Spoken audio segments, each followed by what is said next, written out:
Hujambo na karibu tena mtazamaji wa The World News katika kipindi hiki cha ulimwengu wa siasa. Mimi ni Adam Hussein. NATO imekumbwa na mgogoro wa ndani kutokana na vita vinavyoendelea huko katika Mashariki ya Kati, ambapo Marekani na Israel zinapigana dhidi ya Jamhuri ya Kiislamu ya Iran. Mgogoro huo pia umeibua mvutano mkubwa wa Marekani na washirika wake wa NATO. Imefikia hatua rais wa Marekani ameikosoa vikali NATO kwa kile anachodai ni kushindwa kuisaidia Marekani katika operesheni za Mashariki ya Kati. Amesema anafikiria kwa uzito kuiondoa Marekani katika muungano huo, hatua ambayo inaweza kubadili kabisa mwelekeo wa usalama wa kimataifa. Kauli hiyo imezua wasiwasi mkubwa barani Ulaya, huku viongozi wakisisitiza umuhimu wa kuendelea kwa ushirikiano wa kijeshi.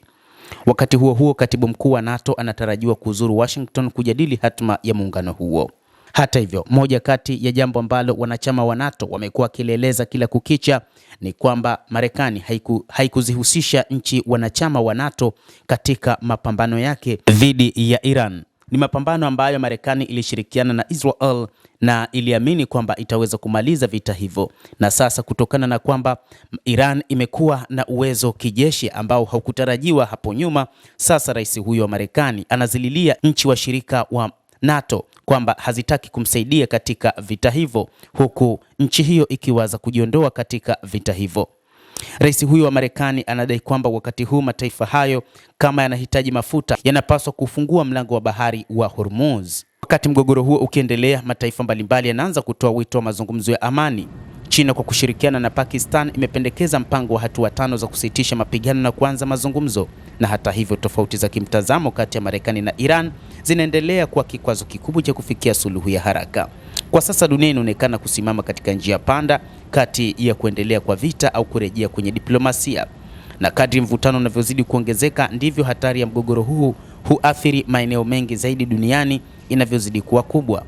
Marekani kupitia Rais Donald Trump, licha ya kwamba wameamua kuikabili Iran katika mapambano kwa kushirikiana na Israel, lakini moja kati ya jambo ambalo wakati huu analiona tani kama vile vimempalia, na sasa anatafuta namna ya kuweza kujitoa katika vita hivyo na kuhitaji msaada kutoka kwa wanachama wa NATO. Tuliwahi kuzungumzia namna ambavyo Marekani bila NATO haiwezi kuingia vitani, na sasa hii inadhihirika.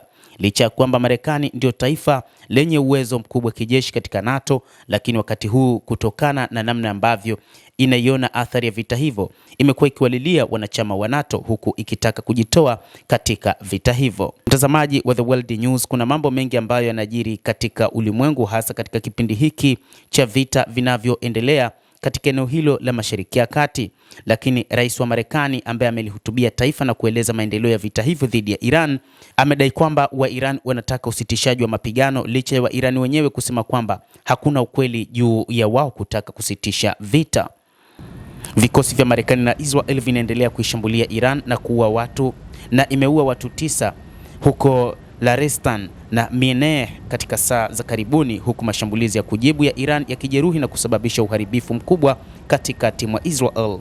Na moja kati ya mambo ambayo wakati huu yanazungumzwa ni masoko kutikisika, huku dola ikizidi kuyumba baada ya Trump kuahidi kuendeleza vita zaidi nchini Iran.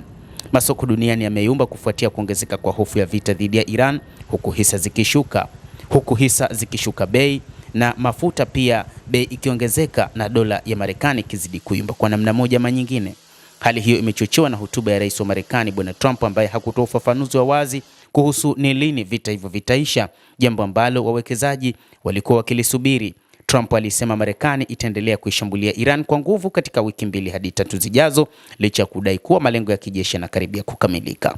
Endelea kutufuatilia mtazamaji, lakini usisahau kulike, usisahau kucomment, kadhalika kusubscribe channel yetu hii upate habari hizi kwa mapana hapa The World News. Mimi ni Adam Hussein. Endelea kuwa nasi wakati wote.